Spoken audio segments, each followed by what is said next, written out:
And we're back. It is quite a few hours later, and this is what I've gotten done on the engine so far. So, clamped the halves together, glued them, and then I attacked it with my rat tail file, which you can see right there. And I'm going to try to, hopefully the camera gets this. You can see right there, I had to take off a lot of material from the top of the block there to get it to smooth out, and then we got the oil pan too.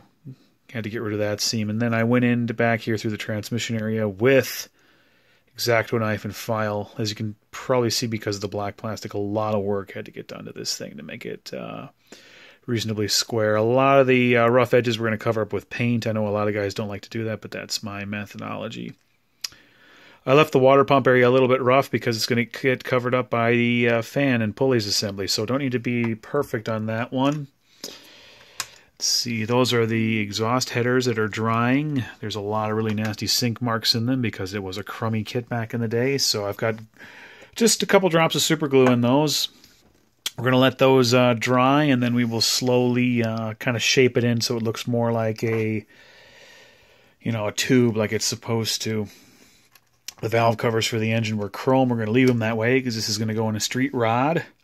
And the next step is going to be to put the heads and the intake manifold onto the block assembly. Now, normally, and maybe I'll cover this later here, I would glue the heads on separately, and I'd leave the intake manifold loose, and then basically use it to kind of make sure the heads are placed right when I glue them onto the block, and then I'd pull it out.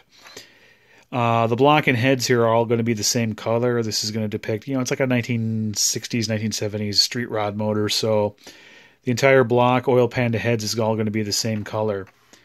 Because this is molded as one piece, I'm going to have to go back in and do some detail painting, but if it was separate, which most of the models are, it would be easier. But that's what we're going to do here. It still does not fit all that good onto the engine assembly here. We're going to have, you can kind of see it rocks back and forth, nasty gaps. So what I'm going to end up doing is, again, taking my hardware store clamps and going glue, wait hours, clamp in the middle, glue, wait a few hours, clamp and glue until it's all just really on there really tight.